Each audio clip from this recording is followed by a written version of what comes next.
What's going down, everybody? It's your boy, that guy Mile High, tuning back in for 4 unsolved disappearances with horrifying final phone calls.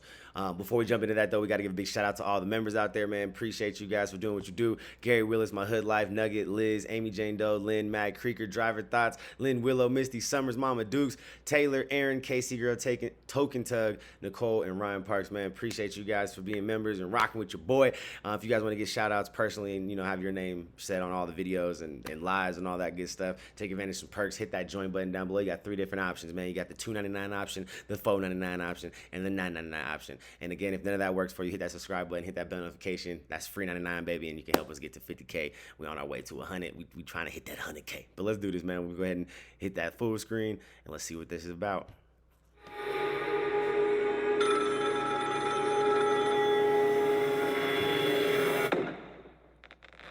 The day is July 4th, 1999, America's Independence Day.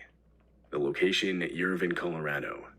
Oh, shit. It's a nice day with a high of 90 degrees. I was alive, and that's my One state. family wanted to take advantage of this, and so before they went out to go watch their fireworks later that night, they all decided to go swimming in a locally known swimming hole. This is where the family would discover a pickup truck resting at the bottom of the muddy water. Not sure what to make of it, the family called the police. The local sheriff's department would be the first to respond to this scene. The truck ended up belonging to a man named Dale Williams, someone who had officially been declared missing just 6 weeks prior. Dale owned an auto body shop and was working at the time of his disappearance. Dang. One of his friends who he had hired was working with him at the time and recalls exactly what happened that day. The two were sitting in the office when the phone to the auto body shop started ringing. Dale picked it up and began talking. Now, his friend couldn't hear everything that was said, but Dale would give him a short summary when he finished the call. The caller claimed to be stranded in what's known as Paradox Valley, which was north of Dale's shop.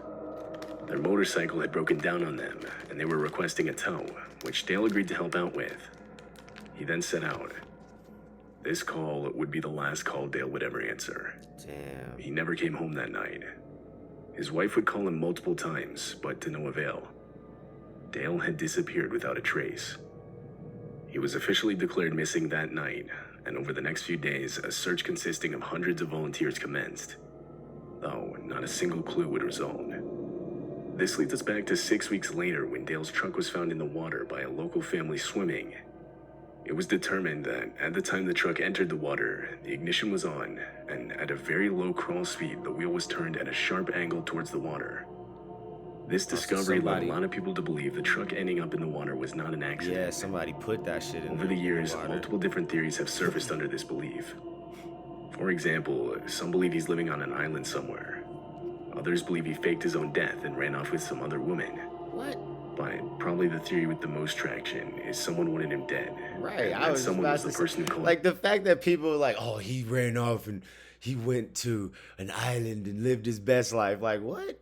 Like, what are you talking about, bro? Like, the dude was just the average middle class dude trying to run a auto shop and shit. Like, that was probably the last thing on his mind was running and hiding on an island. Claiming to be a shit. stranded Fuck outta here. motorist, ultimately luring Dale to his death. Somebody was Interestingly, Dale sick. had 2 daughters, and somewhat recently, one of them took to Reddit under the sub r/askmeanything. She gave the whole story, and comments started flooding in. One commenter asked her what she herself believes happened to her dad. She would simply reply, "I think he was murdered. Why Facts. or by who, I don't know." Some I think speculate the that's person responsible was a agreed. man that was one of Dale's ex-friends. 1 year before Dale had gone missing, him and his wife had helped move the man's ex-wife away from him out of state to safety without his knowledge.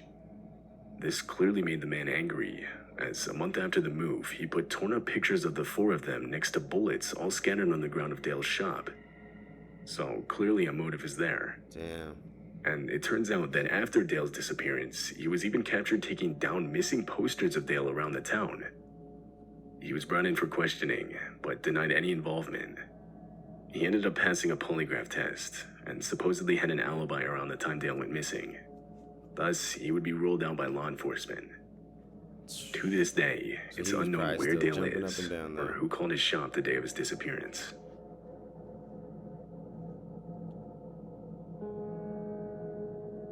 Back in 1991, a then 22-year-old named Angela Hammond was living in Clinton, Missouri. She was a student at Central Missouri State University, meanwhile also working at a bank. On April 4th, Angela and her fiancé, Rob Schaefer, had plans to go to a barbecue together. When it started wrapping up, Rob knew he had to get home because he was supposed to be watching his little brother until his mom got home. Angela dropped him off at his house, but the two still wanted to hang out. They decided that Angela would call him in a few hours to work out a spot where they could meet downtown. Meanwhile, Rob would watch his brother. Cut to a few hours later, and sure enough, Rob's phone started ringing. Now, again, this was 1991, so Angela was calling from a payphone rather than a cell phone. She was using one that was located in the center of town, only 7 blocks from Rob's house. The two started discussing where they wanted to meet up, but after a few minutes, Angela mentioned a truck she saw that had circled the block a few times in a row now. Rob would later say that she described it as a green pickup with this really distinct decal of a fish jumping out of the water, covering the entire back window. Though, it wasn't until it parked right next to her that she became genuinely concerned. A man got out and briefly used the second payphone just next to her. He then walked back to his car and pulled out a flashlight as if he was looking for something. Rob listened as Angela asked the man if he needed to use the phone, assuming the one he had tried to use was broken. The man responded saying it was fine, and that he would try again in a minute. Rob and Angela continued their conversation, not thinking much about the encounter. But shortly after, the sound of Angela's screaming shot through the line. Yeah, I'm about to say. Without even thinking, Rob immediately dropped the phone and got in his car to drive the 7 blocks to the payphone. He made it about halfway when he noticed a pickup truck speed past him in the other direction. Not only that, but he also reported to have heard a panicked woman's voice screaming his name out of the window. Rob threw his car in reverse and began chasing down the pickup.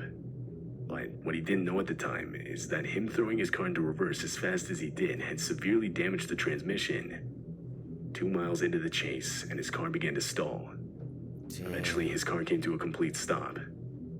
He watched as the truck's taillights faded into the distance. Authorities were almost immediately notified of the situation. Over the next few days, Missouri State Highway Patrol checked hundreds of registered trucks matching the description Rob gave them, but none of them were a match. Unfortunately, blame would start to shift towards Rob himself. Police suspected he had made the whole story up, and in reality, he was responsible for Angela's disappearance. What? So, in only a week, this lead would get thrown out. Good. 2 witnesses in the area at the time had come out reporting to have seen a truck matching the description Rob gave. And in addition, Rob had also now passed a polygraph test. Damn, Over the years, there have been many different unconfirmed sightings of Angela in different states, but whether these are real sightings or not is unknown. As far as we know, that phone call Rob and Angela had on the night of her disappearance would be the last phone call she would ever make. For sure. Damn. That's sad, bro. Because you can receive phone calls from pretty much anyone, it's not always easy. Oh, jump past this commercial. There we go.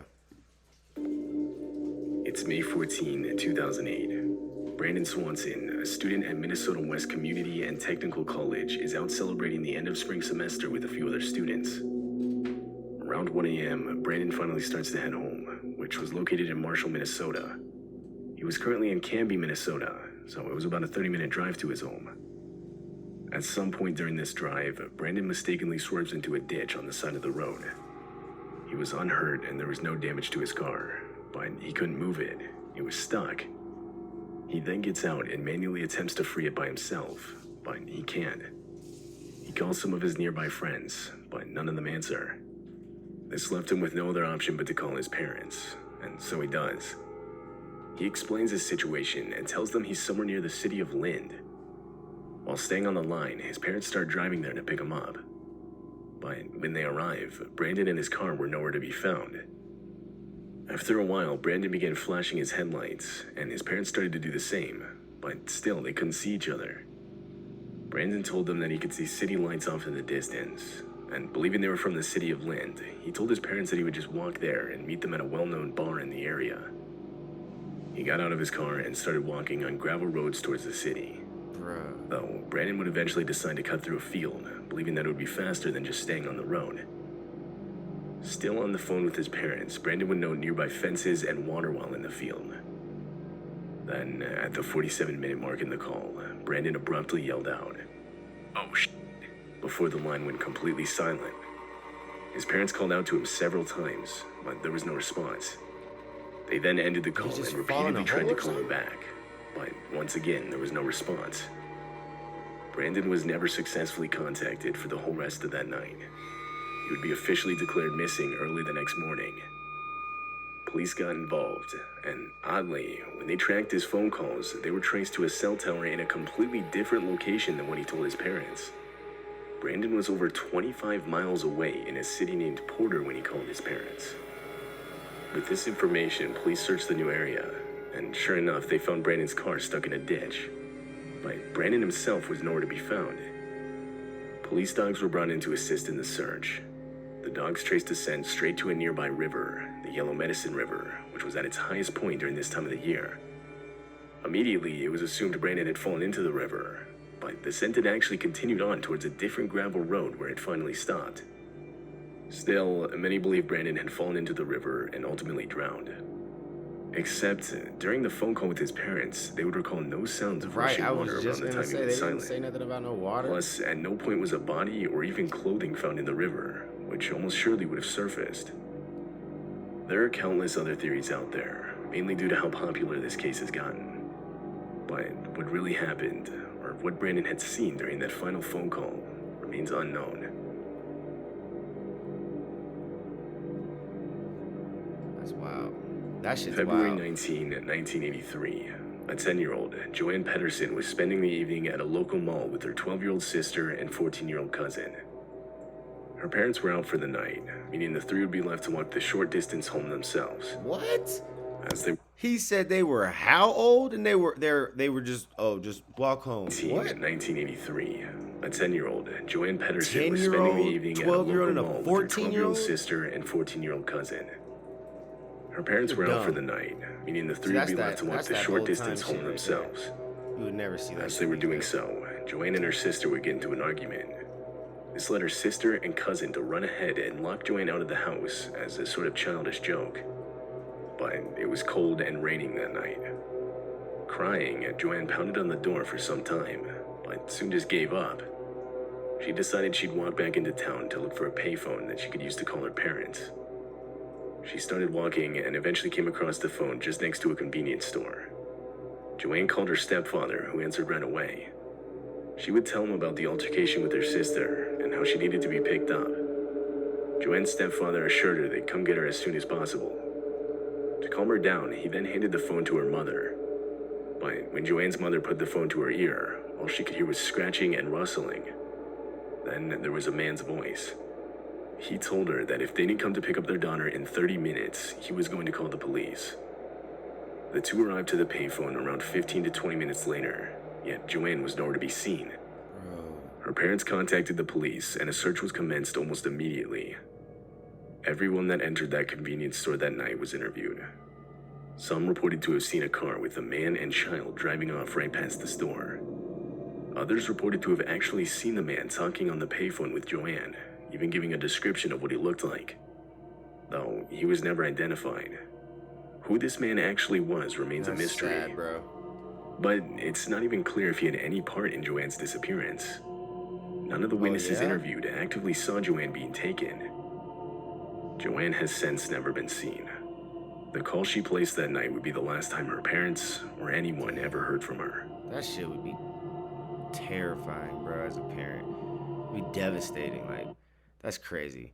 Man, those are all some crazy ass stories. I think that last one was the saddest, just because it involved a minor. Like, she was 10 years old, bro. All because her cousin and sister, 12 and 14, just want to play a stupid ass little joke. That man, bruh, that's terrible. Anyways, man, y'all let me know what you thought about that in the comments below. I'll catch y'all on the next one. Peace.